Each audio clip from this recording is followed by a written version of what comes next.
ஒரு மெல்லிய கருப்பு வெள்ளை காட்சி சென்னை நகரின் பிஸியான தெருக்கள்.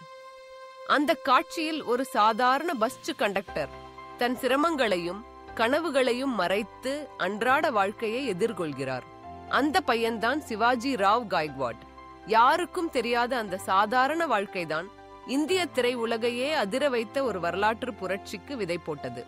1905 தமிழ் சினிமாவின் வரலாற்றில் புதிய அத்தியாயம் எழுதப்பட்டது.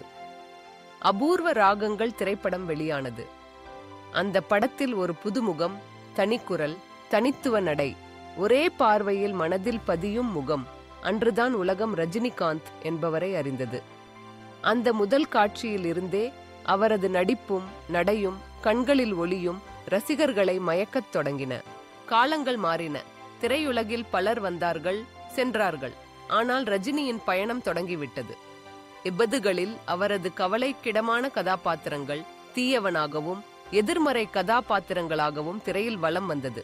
ஆனால் அந்த எதிர்மறைகள் கூட அவரது தனித்துவத்தை மறைக்க முடியவில்லை. அந்த காலத்திலிருந்தே அவர் ஒரு அசாதாரணமான நடிகர், புது வகை ஸ்டைல் ஐகானாக உருவெடுத்தார். அவரது ஸ்டைல் சிகரெட் சுழற்றுதல், சூரியன் கண்ணாடி திருப்புதல், மழலை ஸ்மைல் மற்றும் அழுத்தமான ஒற்றை வசனம். அவர் புகழ்பெற்ற பஞ்ச் டயலாக், நான் ஒரு தடவை சொன்னா 100 தடவை சொன்ன மாதிரி. இந்த வசனம் மக்கள் மனதில் பதிந்தது.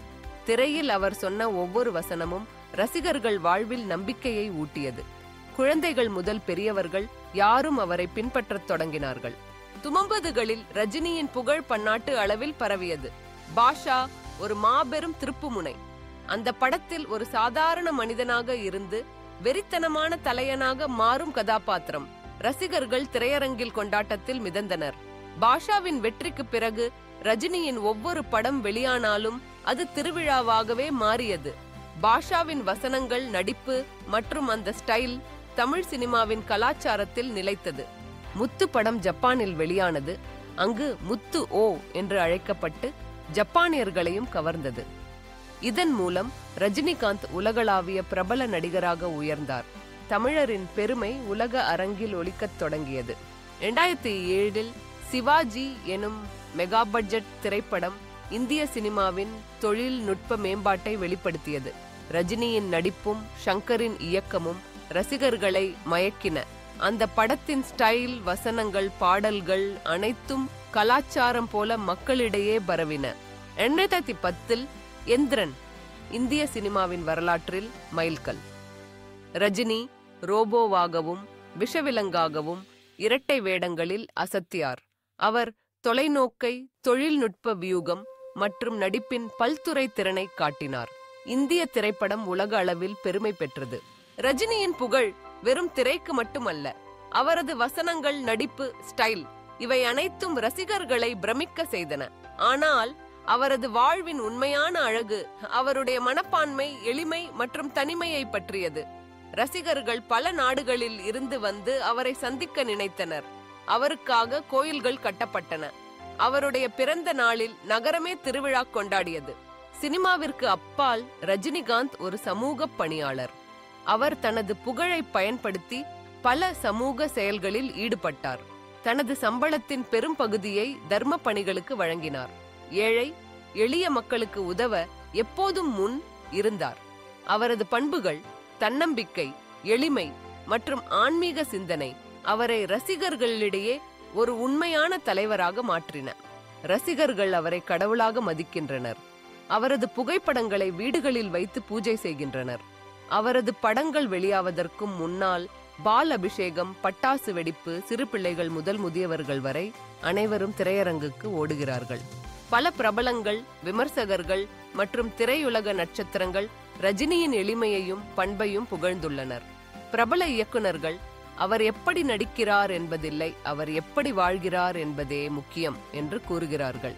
நடிகர்கள் ரஜினி சார் எப்போதும் எங்களுக்கு முன்மாதிரியாக இருக்கிறார் என்று சொல்கிறார்கள். ரசிகர்கள் அவருடைய வசனம் எங்களுக்குள் நம்பிக்கையை ஊட்டுகிறது என்று கூறுகிறார்கள். அவருடைய ஆன்மீக பாதை பொதுவாக அனைவருக்கும் ஒரு பாடமாக உள்ளது. புகழ் உச்சியில் இருந்த போதும் அவர் ஹிமாலயா மலைக்கு போய் தியானம் செய்து கொள்வது, எளிமையான ஆடையில் திரையுலகை விட்டு விலகி தனிமையில் வாழ்வது, இது அவரது மனப்பான்மையின் பெருமையை காட்டுகிறது. இன்று ரஜினிகாந்த் மட்டும் ஒரு நடிகர் அல்ல, அவர் ஒரு கலாச்சார புரட்சி, மக்கள் மனதில் நிலை கொண்ட ஒரு சின்னம். அவரது பயணம், வெற்றிகள், தோல்விகள், ஆன்மீக விசுவாசம் அனைத்தும் ரசிகர்களுக்கு ஊக்கமளிக்கிறது. 40 வருடங்களுக்கு மேலாக தமிழ் சினிமாவின் ஒவ்வொரு தலைமுறையினரும் அவரை நேசிக்க, பின்பற்ற, மதிக்கத் தொடங்கினர். அவரது வெற்றிகளும் பங்களிப்பும் தமிழர்களின் பெருமையாகும்.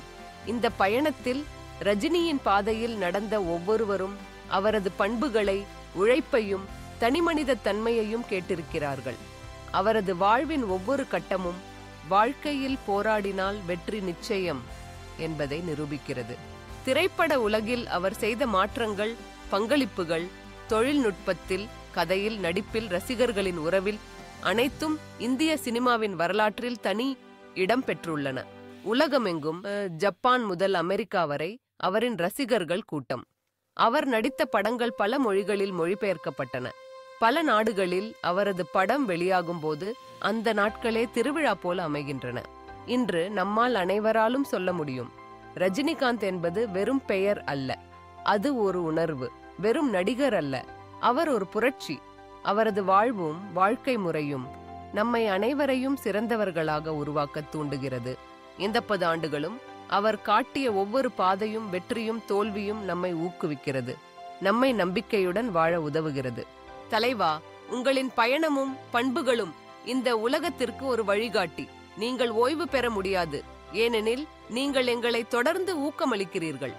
Legends don't retire, they inspire forever. Rajinikanth cinema, கலாச்சாரம், ஆன்மீகம், மக்கள் மனசு அனைத்திலும் நீங்காத சின்னம். 40 ஆண்டுகளும் இன்னும் பல தலைமுறைகளும் உங்கள் பெயரை குரல் கொடுக்கும். நன்றி தலைவா.